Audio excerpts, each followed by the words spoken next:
परिचय। अर्जुन और उसके पिता गर्मियों के लिए वस्त्र खरीदने निकले हैं। वे दोनों ऐसे वस्त्र ढूंढ रहे हैं जो शीतल, आरामदायक, हल्के और रखरखाव से मुक्त हों। अर्जुन ने एक सूती शर्ट चुनी। पिता को वह पसंद नहीं आई क्योंकि यह भारी थी और यह आसानी से सिकुड़ जाती है। तब अर्जुन ने एक सिंथेटिक शर्ट चुनी जो हल्की थी और यह सिकुड़ती नहीं थी। उसके पिता ने इसे भी नापसंद कर दिया क्योंकि यह नमी को अच्छे से सोखती नहीं है। अंततः 2 लंबे घंटों के बाद उन्हें वह शर्ट मिल गई जो मिले जुले कपड़े की बनी थी और उसमें वो सभी विशेषताएं थीं जो वो ढूंढ रहे थे। इस पाठ में हम रेशे और कपड़े के बारे में जानेंगे। आओ सीखें। वस्त्रों का महत्व बताना, रेशे को परिभाषित करना, प्राकृतिक और कृत्रिम रेशे में विभेद करना, कपड़े की बुनाई, रंगाई, डिजाइन और सिलाई के बारे में बताना।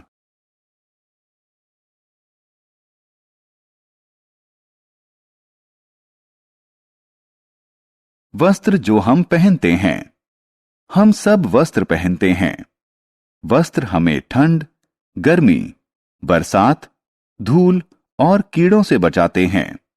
हम मौसम और अपने काम के अनुसार वस्त्रों का चयन करते हैं। हम जो वस्त्र पहनते हैं वो हमारे नजरिए और व्यक्तित्व को दर्शाते हैं। रेशा। रेशा वह कच्चा माल है जिससे वस्त्रों का निर्माण होता है। रेशे विभिन्न चरणों से गुजरकर वस्त्र बनते हैं। सबसे पहले कच्चे रेशे को लंबी लड़ियां बनाने के लिए आपस में ऐंठते हैं। इन्हें धागा कहते हैं। कपड़ा बनाने के लिए धागे की कताई बुनाई की जाती है। कपड़े का प्रयोग लोगों की जरूरत के अनुसार विभिन्न आकार और प्रकार के वस्त्र बनाने के लिए किया जाता है। रेशे 2 प्रकार के होते हैं। 1.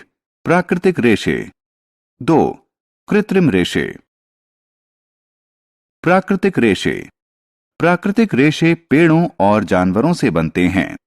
सूत, ऊन और रेशम कुछ प्राकृतिक तंतु हैं। सूत पेड़ों से प्राप्त होता है। ऊन भेड़, बकरी और ऊंट से प्राप्त होता है। रेशम रेशम के कीड़े से प्राप्त होता है।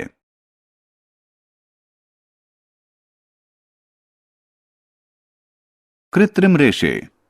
कृत्रिम रेशे मानव निर्मित होते हैं। नायलॉन, पॉलिस्टर इत्यादि कृत्रिम रेशों के उदाहरण हैं। कृत्रिम रेशों से बने कपड़े सस्ते होते हैं, जल्दी सूखते हैं और सिकुड़ते नहीं हैं। आमतौर पर मजबूत और मुलायम कपड़ा बनाने के लिए कृत्रिम रेशों को प्राकृतिक रेशों के साथ मिला दिया जाता है। बुनाई। बुनाई वह प्रक्रिया है जिससे धागों से कपड़ा बनाया जाता है। इसके लिए धागों का एक समूह क्षैतिज रूप से बिछाया जाता है और दूसरा ऊर्ध्वाधर रूप से। इस तरह एक दूसरे को काटते हुए धागों को बुनावट कहते हैं।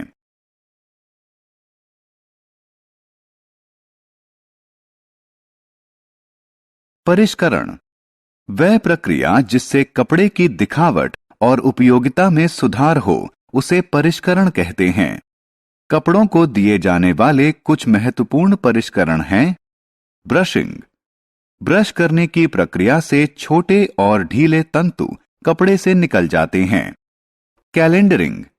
कैलेंडरिंग की प्रक्रिया से कपड़े की मुलायमियत और चमक बढ़ती है। ब्लीचिंग।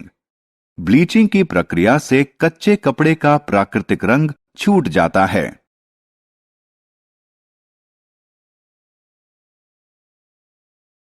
रंगाई। कपड़े को नया रंग देने को रंगाई कहते हैं। एक कपड़े को रंगने के लिए पहले गर्म पानी में रंग और नमक का घोल तैयार किया जाता है। इसके बाद कपड़े को इसमें डुबोया जाता है।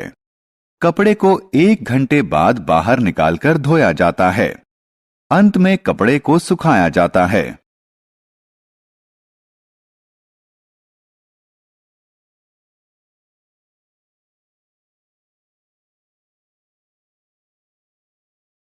डिजाइनिंग। डिजाइनिंग की प्रक्रिया द्वारा कपड़े पर छापे बनाकर इसकी सुंदरता को बढ़ाया जा सकता है। कपड़े को इनकी सहायता से डिजाइन किया जा सकता है। स्याही, रंग या कढ़ाई, पत्थर, सजावटी दाने या क्रिस्टल, लेस या जरी।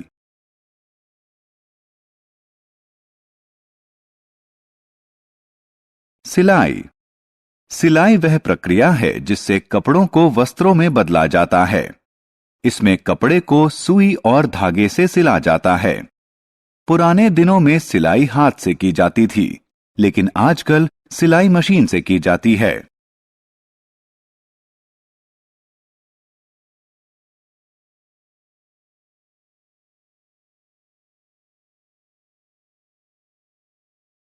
हमने क्या चर्चा की?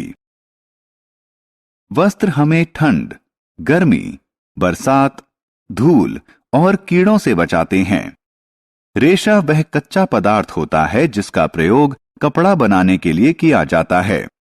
रेशे दो प्रकार के होते हैं, प्राकृतिक और कृत्रिम। प्राकृतिक रेशे पेड़ों और जानवरों से प्राप्त किए जाते हैं। कृत्रिम रेशे का निर्माण होता है।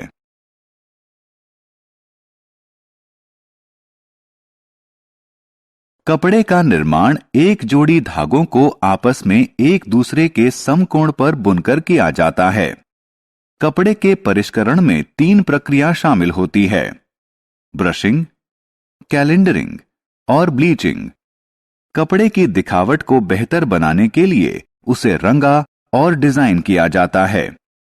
सिलाई वह प्रक्रिया है जिससे कपड़े को वस्त्र में बदला जाता है।